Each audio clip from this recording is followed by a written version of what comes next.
Well, hello guys, welcome back. Odin teaches some hard lessons, but I appreciate why he teaches them. I told you I wasn't comfortable with a lot of stuff he makes me face.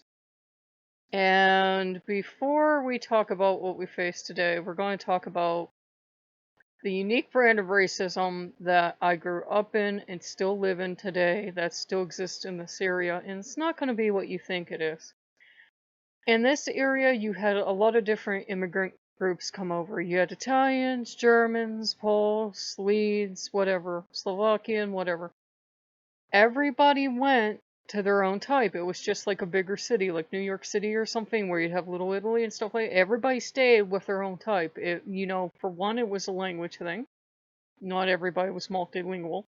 And there were no, phones or anything to translate anything. And it was also this suspicion of these other people. There were literally these deep-running, deep-seated distrust and dislike of other people. They were literally not like us. So Poles stayed with Poles, Italians stayed with Italians, Germans stayed with German. English stayed separate from everyone else, and I'm not trying to start wars here. That is just how it was in this area. And to this day, there are clubs that are for fill in the blank, that if you're not 100% whatever of that bloodline, you can't go in. You can't be a member. Maybe once a year they open the doors to let everybody in to prove they're not, totally bigoted, but other than that, you can't go in because it's for their people, of their culture. No, today most people would say that doesn't make sense. You're all European groups. You're all white people. And that was not how it was seen back then. My friends like to casually mention, and we know we're not friends anymore, that they're Swedish. They just every so often drop about being Swede. Because I'm the dumb Polak, and the evil German, and the dishonorable Italian. Because those stereotypes are alive and well in this town. And so you can see why people tended to be so clannish. The Polish people, for example, were getting it from all the Poles, and the Italian people were getting it from everybody else. So if all these groups are staying together and being animosity towards each other, you're going to get separatism. And people like me that are mutts, how could our families? It was great shame in both sides of my family that somebody jumped the fence somewhere and married somebody outside of the nationality. It was great shame. I grew up with that great shame of being mixed race here. It was seen as totally different, distinct peoples. The German people and the Polish people and the Italian people were totally different peoples from totally different planets, practically. And if you grew up in the kind of town and in the kind of time I did, you know exactly what I'm talking about. It was like they were each a separate race. And you will still see people from time to time talk about the German people, the Italian people, whatever. And it was very systemic. It was in our schools, it was in our churches. You ended up in a church or a faith, not so much because that's what your forefathers did, though it is, but it was also a kind of a safety thing, and it was kind of a that's where our people of our blood go. Which sounds horribly racist, and it is, but that's what I grew up in. Now, there's a thing in this country called white guilt, and I watched various videos and read various articles, and what started this was an article on one of those websites that purports to speak for pagans, but all they do is have pot stirrers come on. I'll call it pathetic or pathos, and I think you know where I mean. And it was somebody who has embraced white guilt and wants everyone else to embrace white guilt. And all white people are horrible and we're all Protestant. I grew up Catholic. And so, it was very weird because all heathenry, paganism, witchcraft is nothing but Protestantism. Okay. Um, and the person that could refute that was this brilliant speaker I saw, this African American gentleman that talked about it. He's written a book on it, and I was like, ooh, this book is interesting about how white guilt is black power. And how what white people do with white guilt is use it to prove we're good guys. We use it to prove we're not racist, which kind of makes us racist. And it also kind of makes other people infants we have to take care of, though that was not his point so much. White speakers have said, yeah, we're kind of making everybody else these tiny little babies that we need to protect and be the heroes of. But from his standpoint as an African American, it was a wonderful tool to use. And he said black people are very well aware of this in this, this country. And it's an American phenomenon, by the way, not so much other countries. Other countries, if you try to play that card, it's not going to work. He said all he would have to do once he left that show, and he wasn't making a threat, he said, all I would have to do is say, well, I was on that show and you won't believe how I was treated. And he said, white guilt is a way for white people to not feel bad about the past, not to feel bad about slavery, and to prove they're the good guy and they're morally good, and it has nothing to do with anything remotely logical, and we usually see it crop up in our political system. And lover or hater, Hillary ran on white guilt and really ran on it, and liberals, he was right. And I notice this as I'm starting to move more and more towards a moderate on either or, will use racism as a charge, and it has nothing to do with any of the arguments they're fighting with. It can be about renewable energy, or it can be about, politics or something. You're racist. And it has nothing to do with racism. And it's actually a tool, as he pointed out, that African Americans have learned to use.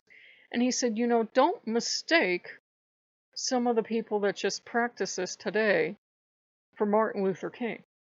It's two totally different things. When Martin Luther King marched, when he spoke and everything, there were very real problems to address. You just have some fire starters today that, are going to take white guilt and use it as black power, and it's going to not make a change, but they're going to use your inherent guilt against you and get you to do what they want. So that was kind of eye-opening, because I'm seeing it seep into everything now, and it's seeping into paganism. And my mother always taught us not to feel ashamed for what we were, because like I said, I grew up in a very divided area, but to never treat anybody else differently for what they were. It's fine to see what they were. It wasn't like you can't tell if somebody is, black, white, whatever, fill in the blank. But you weren't superior or less than. We were all equal. Truly, in my mother's eyes, we were all equal. Now, my father was the total opposite. He was like white power all the way. Only they didn't call it white power back then. It was just we were better than everyone else because. And the funny thing is, my ancestors weren't here for slavery. My ancestors came about a century after all that was taken care of. And thankfully. So it's been a weird thing. I grew up in a culture in this town's a little microculture of a culture where we were all different, and I was mixed race because it was very much treated like a mixed race thing, and therefore I was less than. Mutts used to really get it. So if you see somebody identify themselves as a mutt and they're of a certain age, they've really been through it. And so I have certain sympathies towards people that are African American, because I'm like, I know exactly what you're talking about, because to this day I can walk into certain places and they will take a look at me, they'll take a look at the shade of my skin, and they'll figure out I am not fill in the blank, and maybe they don't want to wait on me as fast, or maybe they don't want me there, and they just kind of ignore you. It's kind of very genteel. They'll kind of ignore you, or they'll just start talking about their race, which is usually not what you are. And it sounds strange, but it happens. It's just very genteel nowadays. That's what happens to you. And I figure, well, you know what? Fuck you. I'll go somewhere where they'll take my Dago money. So, I will walk out, and you learn after a while not to take it personally. That there are always going to be bigots out there, and there are always going to be racist people. We're all, if we admit it, as the Avenue Q song said, we're all racist up to a point. We know we are. And this is just something that's kind of, they've done studies.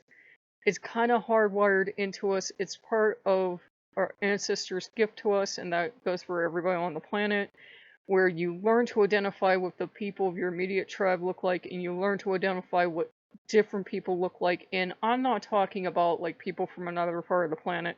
I'm talking about the next tribe over. Maybe they were a titch whatever different. And you learn to stay with your people until you were sure you had friendly relations with his tribe, and then so forth and so on.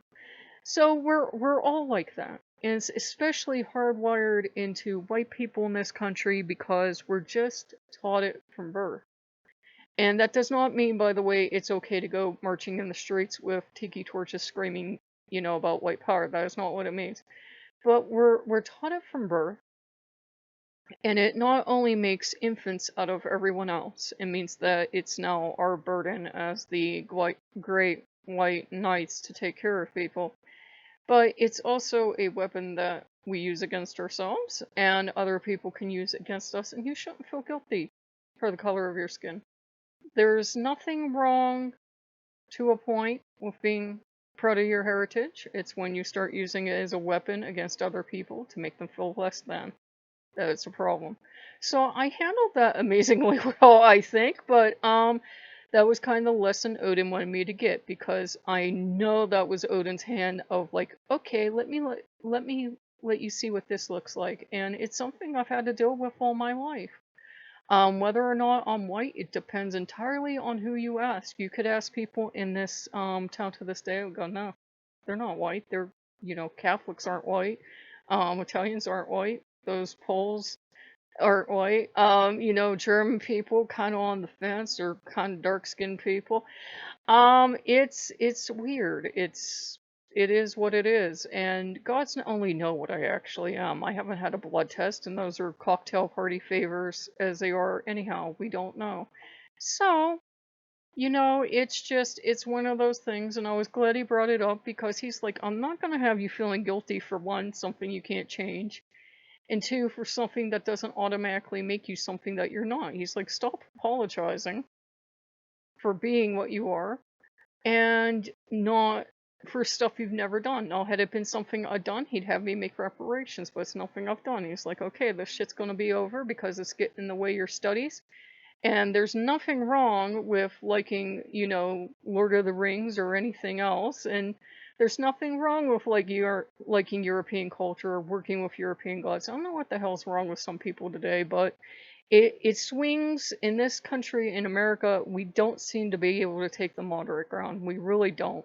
We have to either be over on the far left or the far right, and we're no use to anyone on either extreme, usually. So, if you guys like what you see, like, comment, and subscribe, and I'll see you later. Bye bye.